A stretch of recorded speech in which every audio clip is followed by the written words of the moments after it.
ou um atendimento de várias naturezas, mas também educacional, desigual.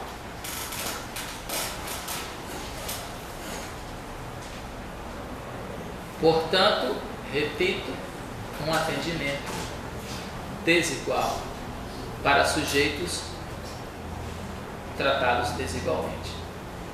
E essa desigualdade tinha, no caso do Brasil, não seja de forma predominante, não tenho exatamente dados de quantos negros teríamos no Brasil nessa época, até porque eu não sou estudioso dessa época, mas temos na literatura o fato de que boa parte da população brasileira nesta época se constitui de negros e do que nós hoje chamamos de pardos.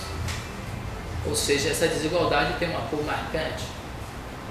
E essa desigualdade, o que nós queremos conversar no final desse nosso debate de hoje, o que nós queremos concluir, ou nos perguntar, é se essa desigualdade acabou. Parece que não, você já deve saber a resposta, mas nós queremos saber pelo menos se essa desigualdade diminuiu ou tem diminuído. Portanto, o que eu queria nesse primeiro momento dizer em linhas gerais era que é necessário, ao falarmos de educação infantil, ao falarmos de atendimento à educação infantil no Brasil, é extremamente importante lembrar, relembrar, rememorar os seus condicionantes históricos, os seus condicionantes políticos e, sobretudo, os seus condicionantes ideológicos. E falando sobre este último condicionante, queria dizer a vocês que a elite brasileira, os políticos brasileiros, os jurídicos, os médicos, esses sujeitos que no início do Brasil República, talvez no primeiro momento em que o Brasil começa a se pensar de fato como nação, porque agora não mais a corte portuguesa estava aqui, neste momento será desenhada, e a literatura traz isso, se vocês tiverem conhecimento, leia, inclusive um livro, um trabalho que pode detalhar um pouco isso, o livro sobre a história do século perdido, discutindo a questão das políticas da infância, da Rizzi, não lembro exatamente o nome, mas ela trabalha muito, vai trabalhar um pouco sobre esse processo da passagem da monarquia para a república e mostrar qual era o projeto, como você percebe o projeto da elite brasileira nesse contexto. E sobre isso eu queria só destacar alguns aspectos. Nesse momento, esses intelectuais idos à Europa estudar e fazer pesquisas, enfim, vão pensar no Brasil um projeto de uma sociedade do progresso. E o modelo que eles terão é o modelo da Europa. Ao desenhar esse projeto de nação, vão instituir a criança como a grande referência. Então nós começamos o século XX, elites brasileiras, dizendo é preciso salvar as crianças e, portanto, salvando as crianças, salvamos o Brasil. Esse é o grande projeto da nossa República, salvar as crianças e salvar o Brasil. Não à toa, na primeira década do século, nós teremos o nascimento das primeiras leis contra o menor infrator e teremos essas instituições que eu acabava de falar. Nós teremos um processo de salvar, de cuidar dessas crianças numa perspectiva, na verdade, de salvar a nação. Mas essa preocupação nascente é uma preocupação da elite para a elite. Essas crianças, na verdade, se tornaram esses sujeitos, em sua maioria das vezes, uma ameaça. E elas representam, em linhas gerais, a selvageria. Portanto, precisamos desenhar um novo modelo de nação e, a partir de cuidado dessas crianças e proteção nesses espaços. Então é importante entender que existia e existe até hoje um viés ideológico quando nós criminalizamos os jovens em nossas ruas, mesmo em nossa cidade. Jovens que são traficantes, ladrões, prostitutas, etc. Essas crianças, esses sujeitos, eles são na verdade as vítimas desse país. E é importante a gente ter consciência disso. São vítimas instituídas, porque quando nasceram não desejaram nem escolheram ser criminosos, nem ser prostitutas. Mas este país desenhou para suas crianças, e predominantemente negras, um projeto de salvar a nação, excluindo ou tratando de maneira desigual esses sujeitos. E esses intelectuais, alimentados pelos intelectuais da Revolução Francesa, do Iluminismo, do liberalismo, têm uma compreensão muito clara da educação para todos, a bandeira levantada pelos revolucionários franceses. Educação para todos, de ambos os sexos, estatal, pública, gratuita.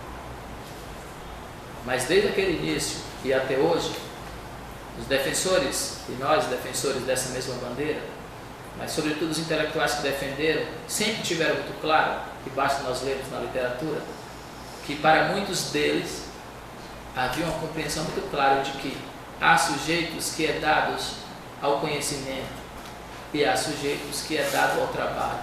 Nem todo mundo, e é por isso que os princípios liberais trabalham com o princípio da liberdade, da individualidade, da igualdade, porque parte do princípio de que todas as pessoas são diferentes e que as pessoas têm talentos diferentes, e o fato de ter talentos diferentes justifica que alguns terão mais sucesso do que outros, e que, portanto, alguns têm talentos para a escola e outros não têm.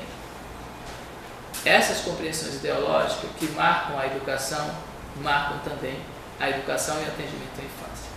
E essas compreensões, como ditas, são ideológicas, precisam ser pensadas por nós, aqui, estudantes da licenciatura, professores, futuros professores, pedagogos, todos nós. Esta história da qual nós estamos falando não é algo natural, não é algo dado, é algo produzido, é algo construído. E é algo que precisa ser desatado de nós. Se nós faremos isso um dia, não sabemos. Mas é importante ter consciência clara de que esta história da qual vivemos e essa história da qual eu vos falava é uma história que foi produzida, foi desenhada. A princípio foi produzida de forma natural, não havia talvez uma intenção diabólica de dicotomizar as coisas. Talvez a princípio existia de fato uma compreensão elementar, frágil, de que as pessoas sejam diferentes e umas mais importantes que a outra.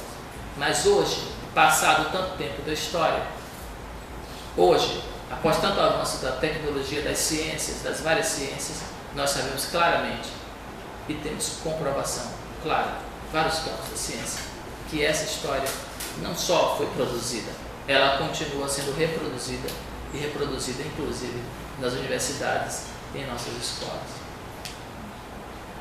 Dito isso, eu queria então falar de uma outra coisa de forma já mais rápida, falar sobre localizar essa questão dentro do Plano Nacional da Educação.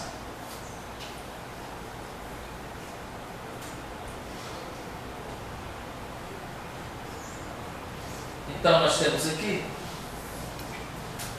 para aqueles que ainda não se informaram, desde 2014, julho de 2014, o nosso novo Plano Nacional de Educação, que foi sendo discutido desde 2010, em substituição do outro antigo Plano Nacional de Educação, aprovado em 2001 e que que findou em 2010. O que é, portanto, o Plano Nacional de Educação? O Plano Nacional de Educação é, para nós, o principal instrumento para diagnosticar, mediar, não sei se essa é a palavra mais adequada, mas para avançarmos na educação do Brasil. É fruto do planejamento nacional de todos os estados, de todos os municípios, de todas as categorias. Durante anos, no Brasil todo, inclusive nesse município, pais, alunos, professores, coordenadores, representantes da universidade se reuniram em fóruns, em conferências, depois no âmbito estadual, na capital e depois em Brasília. Pensaram sobre a sua educação, sobre os problemas, diagnosticaram os principais desafios e elaboraram um plano decenal, um plano de 10 anos, como rege a Constituição Federal, e portanto não é só um desejo de alguns, é um desejo instituído por essa mesma sociedade há anos atrás, a Constituição de 88, diria melhor. O Plano Nacional de Educação no Brasil, pela primeira vez que ele foi pensado, foi em 1932, já pelos pioneiros, mas a primeira vez que ele aparece na legislação, em 1934, ainda lá na Constituição de 34, vai aparecer pela primeira vez a necessidade de que o país precisava ter um plano, e um plano nacional. Queria destacar que naquele contexto, sobretudo, o país tinha uma grande preocupação, porque, como nós falávamos agora, o Brasil estava no início de sua república, mas também com sérios problemas de ordem econômica, de ordem política, mas com altos índices de analfabetismo. O Brasil não tinha ainda construído o seu sistema de ensino. No século XIX, a maior parte dos países da Europa e também alguns países da América Latina já havia construído o seu sistema de ensino.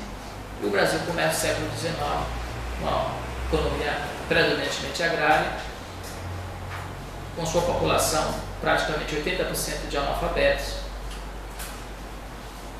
E nesse contexto, sobretudo, na década de 20, o Brasil vai começar a se preocupar pela educação. É nesse contexto que é criada a ABE, que é a primeira Associação Brasileira de Educação, e a educação passa a ser uma questão setorial.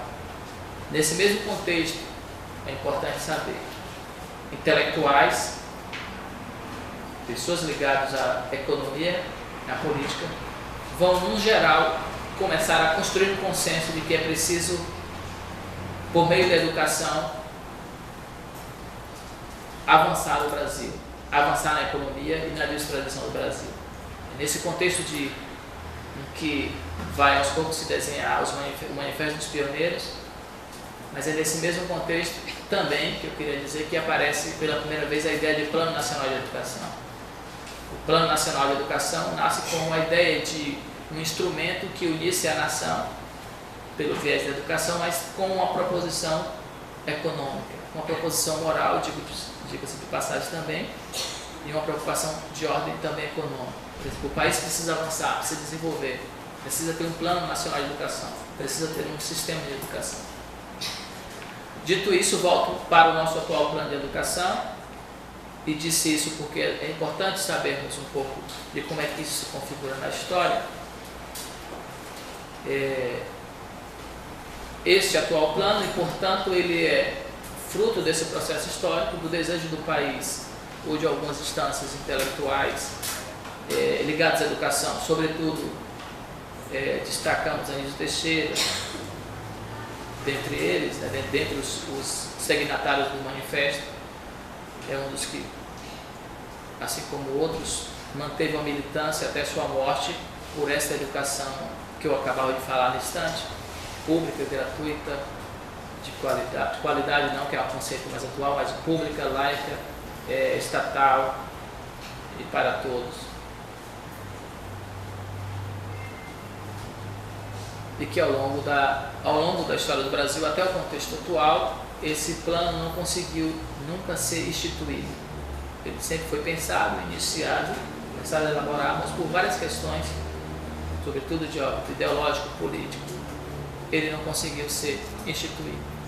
Só em 2001 nós conseguimos ter o primeiro Plano Nacional de Educação,